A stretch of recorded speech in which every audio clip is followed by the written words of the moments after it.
Welcome to Saraogi classic. प्रिय विद्यार्थियों, हमने कल जंतु जगत का वर्गीकरण पढ़ा सजीव जगत में लिविंग बींग्स के तहत। आज हम पादप जगत का वर्गीकरण पढ़ेंगे, क्लासिफिकेशन ऑफ प्लांट किंगडम। तो जो प्लांट टैक्सोनॉमी है उसका नाम सर्वप्रथम एपीडी कंडोले द्वारा लिया गया, थ्योरीज एलिमेंट्री डेला बॉटनिक के तहत। और इकलर ने वनस्पति जगत का वर्गीकरण दिया। उन्होंने कहा कि जो प्लांट किंगडम है उसको दो भागों में मुख्य रूप से क्रिप्टोगैम्स और फेंड्रोगैम्स। प्रिय विद्यार्थी, जो गैर विज्ञान के विद्यार्थी हैं उनको यदि ये नाम डिफिकल्ट याद नहीं होते तो वो इतना तो याद रखते, इधर छोटे पौधे हैं और जैसे उसमें नॉन कोडेटा में निम्न जंतु होते थे और उधर बड़े जंतु होते थे। इससे आप छोटे पौधे और बड़े पौधों के रूप में आप याद रख सकते हैं।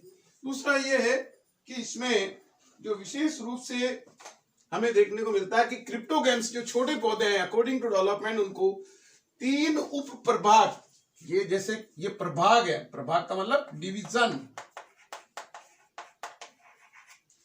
और ये क्या हो जाएंगे सब डिवीजन, क्या हो जाएंगे उप प्रभाग।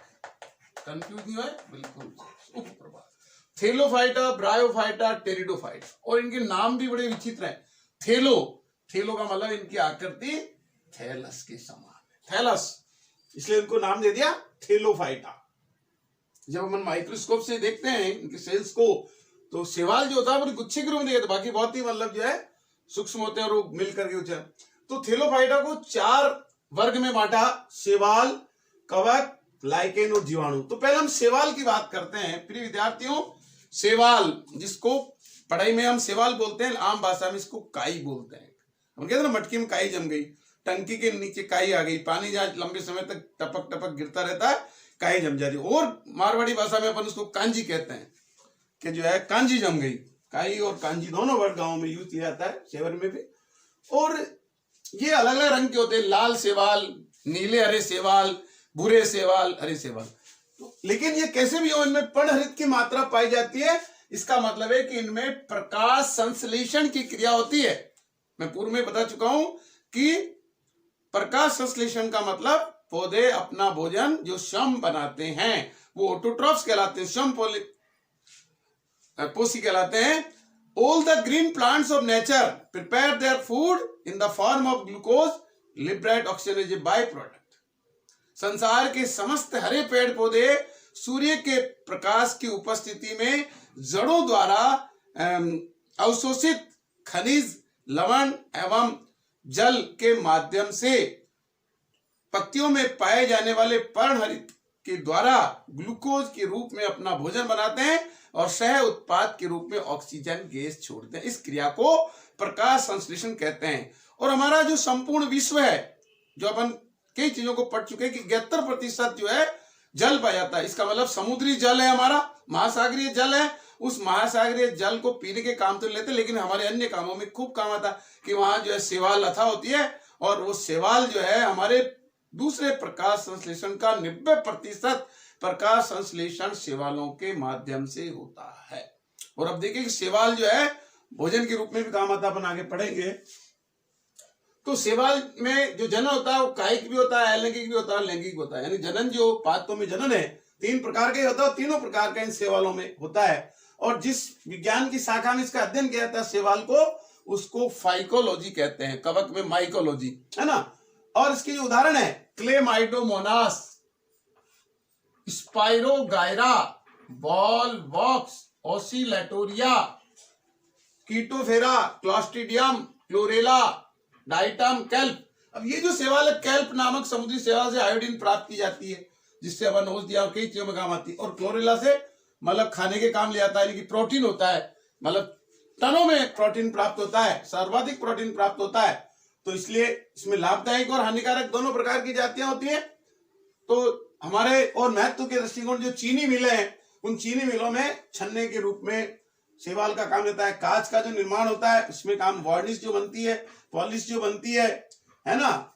और बाद में आता है आपका कवक, जिसे हम फफूंद कहते हैं। क्या ना, फफूंद आ गई और फफूंद जम गई, जूते पे फफूंद आ गई, रोटी में फफूंद आ गई, अचार में फफूंद आ गई। अंग्रेजी में फंजाई वर्ड बोलते हैं। और जो विज्ञान की जो शाखा है जिसमें इसके अध्ययन किया था शैवालों को, माइकोलॉजी कहलाती है। और आम भाषा में मशरूम जो होती है वो भी कॉमन नाम है ना, छत्रक भी बोलते हैं, सांप की छतरी होता है। और ये तो स्वयंपोषित है शैवाल तो, और ये कवक है मर्तोपजीवी, परजीवी नहीं मर्तोपजीवी, यानी सड़े गले मर्त कार्बनिक पदार्थों पे उगते हैं, इसलिए इनको मर्तोपजीवी का अंग्रेजी वर्ड होता है सैप्रोफाइट। सैप्रोफाइट। तो अब टेक्निकल वर्ड आ गया। अपन पैरासाइट का मतलब इस पैरासाइट में भी एक अलग कैटेगरी है उनकी। तो ये मतलब जो है मृतोपजीवी कहलाते हैं, यानी सड़े गले मर्त कार्बनिक पदार्थों पर उगते हैं। लाभ क्या है? लाभदायक जो हमारे ईस्ट है, आप देखा जो हमारे खमन है ना, डबल रोटी में ईस्ट होता है, उसके द्वारा जो है डबल रोटी पोरस हो जाती है, सॉफ्ट हो जाती है। अपन जलेबी बनाते हैं तो उससे पहले घोल को रख देते हैं, इडली बनाते हैं तो घोल को पड़ा रखते हैं कि उसमें खमन उड़ जाए, खमीर उड़ जाए, है ना। और दूसरा फ्यूजेरियम मोनोलिफॉर्मी से जिब्रेलिन वृद्धि हार्मोन बनता है, जो पादपों की वृद्धि के लिए काम में लिया जाता है। तो इस प्रकार से कवक, और हानिकारक जो कवक है जो हमारे रोग फैलाते हैं, जियोट्राइकम पनीर को खराब कर देता है। इसलिए क्या कहते हैं, फ्रीज में पनीर को रखते हो तो एक तो पैक रखो, पैक रखने के बाद जब काम लेते हो तो उसको गर्म पानी से, उबलते हुए गर्म पानी के अंदर डाल करके फिर वापस दोबारा धो करके फिर काम में लो, क्योंकि उसमें ये हानिकारक जो फफूंद है वो आ जाती है। एस्परजिलस नाइगर एप्लेक्स से मनुष्य में फेफड़े खराब हो जाते हैं, है ना, फेफड़ों में रोग फैलता है, एस्परजिलोसिस जिसका नाम है, एस्परजिलोसिस रोग हो जाता है फेफड़ों में। अपने पैरों में ऐंठन हो जाता है, एथलीट फुट, फिर अपन कहते हैं ना मेडिकल ऑटोनोप्लास दो, तो जहां ऐंठन होता है वहां पे लगा देते हैं। टीनिया रूब्रम होता है वो, दांत हो जाते हैं, ट्राइकोफाइटोन, जगह जगह दांत हो जाते हैं और भी दांत की जड़ें जम जाती है, और माइक्रोस्पोरम, है ना। इसके जो एग्जाम्पल हैं, राइजियोपस, एस्परजिलस, ईस्ट, अगेरिकस, म्यूकर, मोरसेला। तो ये विभिन्न प्रकार के कवक के उदाहरण हैं। फिर आता है लाइकेन। लाइकेन एक सहजीवी पादप है। कभी कभी सहजीवी पादप पूछे तो भी यही है, सिम्बायोसिस। इसमें क्या होता है कि कवक और शैवाल दोनों का कॉम्बिनेशन होता है। यानी आपने जाल का पेड़ देखा हो जिसमें पीले फूल आते हैं इन दिनों में, तो जाल के पेड़ के तने के वहां ये जैसे गोंद लगा रहता है, वैसे ये लाइकेन के पादप आपको देखने को। फिर आता है जीवाणु। फिर विद्यार्थियों, जीवाणु के बारे में बहुत विस्तृत से आप बारीकी पे समझने का प्रयत्न कीजिए। जीवाणु के अंदर क्या होता है, अपन एक रीड लगता है, एंटनी वॉन लीवर ने खोज की ये वो, इसमें बहुत बारीकियां है और कंडीशनल क्वेश्चन आता है। पहले मैं आपको कई बार रिपीट कर चुका हूं कि मोटे मोटे रूप से जो जानकारी कर लेते थे उससे काम चल जाता। अभी वर्तमान प्रतिस्पर्धात्मक युग में मोटे मोटे चीजों से नहीं, आप तो फैक्ट चाहिए कि हर चीज आपको क्लियर हो। हॉलैंड निवासी एंटोनी वॉन लिवेनॉक ने 1675 में खोज की थी, फादर ऑफ बैक्टीरियोलॉजी कहते हैं। 1695 में पुस्तक The Secrets of Nature discovered by Antonie van Leeuwenhoek लिखी गई। 1829 में एहरेनबर्ग ने जीवाणु नाम दिया, जो इसका नाम है वो एहरेनबर्ग ने दिया। और जो लीनियस ने वर्मी श्रेणी में रखा कि जो है वर्म जो कीट होते हैं उसमें, और इन्हें बैक्टीरिया नाम एरेनबर्ग 1829 दिया। बैक्टीरियम लिटिल रोड, ये ज्यादातर रोड शेप होते हैं ना, अलग अलग शेप है, पढ़ेंगे तो लिटिल रोड कहा। 1857 पास्चर, जो लुई पास्चर ने प्रयोग किया अपने 3 फ्लास्क वाला, उन्होंने इनको कीटाणु कहा। और क्लॉस्ट्रिडियम एजोस्पाइरिलस, एजोटोबैक्टर राइजोबियम, ये जो जीवाणु होते हैं इनके उदाहरण है हमारे जीवाणुओं के। और ब्रेडी राइजोबियम, आप देखा ना, जो अपने नाइट्रोजन प्रदान करने वाले जो हम खेती करते हैं, जैसे मूंगफली की जड़ों में राइजोबियम नामक जीवाणु पाया जाता है, मटर की जड़ों में राइजोबियम नामक, चने की लेग्यूमिनेसी पादप भी बोलते हैं इनको, है ना। तो वो ये आपको 8th क्लास में पढ़ा आप लोगों ने। चमड़ा उद्योग, चमड़े के अंदर जो चमड़े से बाल रहता है ना, जैसे भैंस का हो चाहे गाय का हो चाहे किसी का भी हो, तो उस चमड़े को साफ करने के लिए जीवाणुओं का प्रयोग किया जाता है, और इस कार्य को टैनिंग कहते हैं। क्या कहते हैं? टैनिंग, याद रखें आप।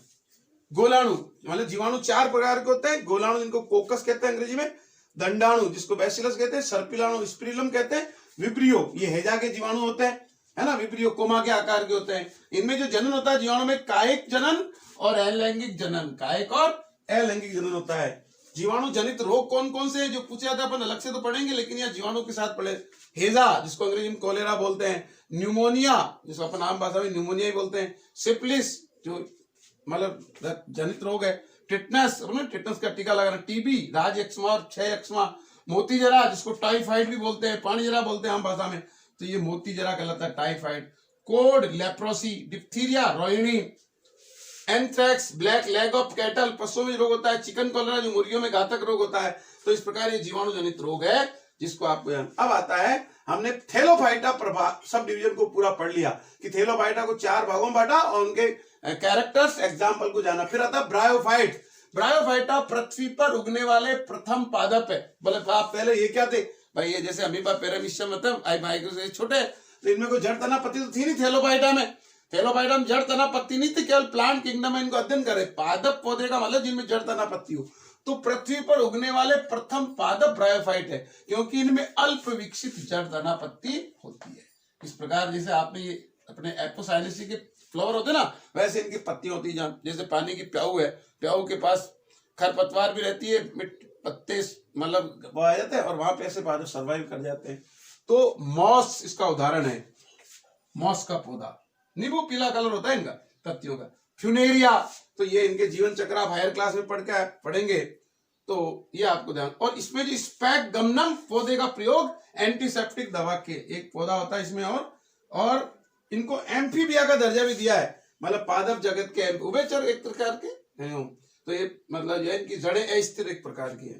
टेरिडोफाइटा नाम से, टेरिडो तूफानी पादप, टेरिडो का मतलब तूफान होता है, फाइटा का मतलब तूफानी पादप, यानी कि इनमें विकसित डार्क ग्रीन पत्तियां होती है, तना भी डार्क ब्राउन होता है ना, और जड़ें भी बड़ी सॉफ्ट होती, मतलब घेरी गई हुई होती है। और इनमें जो जनन क्रिया वो स्पोर के द्वारा होती है, बीजाणुओं के द्वारा होती है, संपन्न होती है। फर्न इसका उदाहरण है, डेकोरेटिव प्लांट है, ये सजावटी पौधा, जिसको पर्णांग भी बोलते हैं, अंग्रेजी में टेरिडियम बोलते हैं।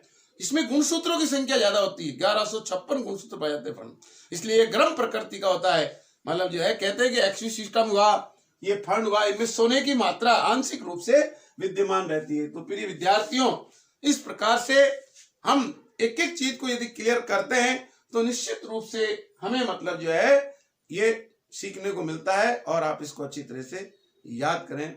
और बार बार एक ही बात रहती है कि आप जितना इसको लाइक करेंगे, सब्सक्राइब करेंगे और एक दूसरे को शेयर करें ज्यादा से ज्यादा, उसमें क्या पढ़ाने वाले को और लगता है कि मुझे अपने कंटेंट को, जो नोट्स हमारे पास होते हैं, जो हमारे पुराने सामग्री होती है, मटेरियल होता है, उसमें से ढूंढ करके आपको ज्यादा ज्यादा, क्योंकि अब आप देखा कि हट करके, चाहे वो राजस्थान जी के हो, चाहे वो एनवायरनमेंट हो, और चाहे वो साइकोलॉजी हो, कंसेप्ट ही क्लियर होना चाहिए। क्वेश्चन नाना प्रकार के बनते हैं और 10-20 क्वेश्चन ऐसे दिए जाते हैं जो कि हर एक प्रतिभागी नहीं कर पाता है। प्रतिस्पर्धा को डेवलप करने के लिए, उस कंपटीशन को मतलब कैसे उसका रिजल्ट आउट किया जाए, तो मेजरमेंट और इवोल्यूशन ही उच्च स्तर का होगा। यानी उच्च का मतलब है कि आपका पैटर्न इजी होता है, क्वेश्चन ही होते हैं, लेकिन वो पूरे कंसेप्ट वाइज क्लियर होने पे आप उनको कर पाते हैं। बाकी तीर में तुक्का, तो अब तुक्का राम और रणछोड़ दास बनने से कोई मतलब विल पावर, दृढ़ निश्चय कि मैं भरसक तैयारी कर रहा हूं और मुझे निश्चित रूप से सफलता मिलेगी, ऐसी आपको करने पे। बाकी तुक्का राम बनने से भी कोई फायदा नहीं है, रणछोड़ दास बनने से भी कोई फायदा नहीं है, और भाग लेने में अनावश्यक परेशान होने से भी कोई फायदा नहीं है। विल पावर अच्छी होनी चाहिए, जिससे कि आप ज्यादा से ज्यादा इन कार्यों को सफल कर सकते हैं। धन्यवाद।